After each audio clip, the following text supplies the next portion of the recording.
ผู้มาหุกหานทมเฮงแต่งข้าพวงภาษาจึงลุกขึ้นยืนพร้อมใจกันต่อสู้แต่เนื้อถึงไต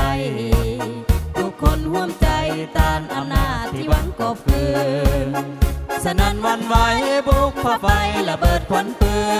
นทุกคนขึ้นยืนจึงกลายเป็นกองทัพภาษาแต่การนำพาของพรรคประชาชนปฏิวัติลาว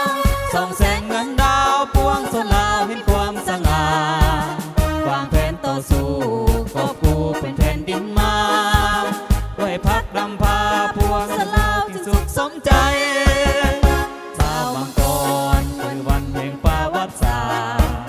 ด้วยความเก่งกาจกู้เอาศาสตร์ให้พ้นโพยภัยมองหอดวันนี้ทั่วแดนลาวสว่างสวัยเราหงเฮืองใสด้วยน้ำใจของสาวมังกร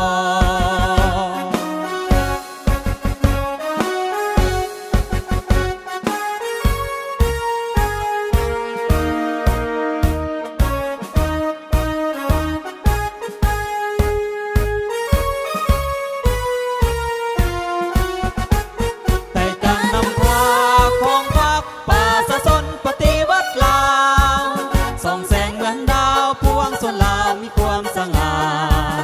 วางแผนต่อสู้กอบกู้ปืนแผ่นดินมาด้วยพรรคนำพาพวงชนลาวจึงสุขสมใจสาวมังกรคือวันแห่งประวัติศาสตร์ด้วยความเก่งกาจกู้เอาศาสตร์ให้พ้นโพยภัยมาโหดวันนี้ทั่วแดนลาวสว่างสวัยเราหุ่งเฮืองใสด้วยน้ำใจของสาวมังกรเราหงเฮืองใสด้วยน้ำใจ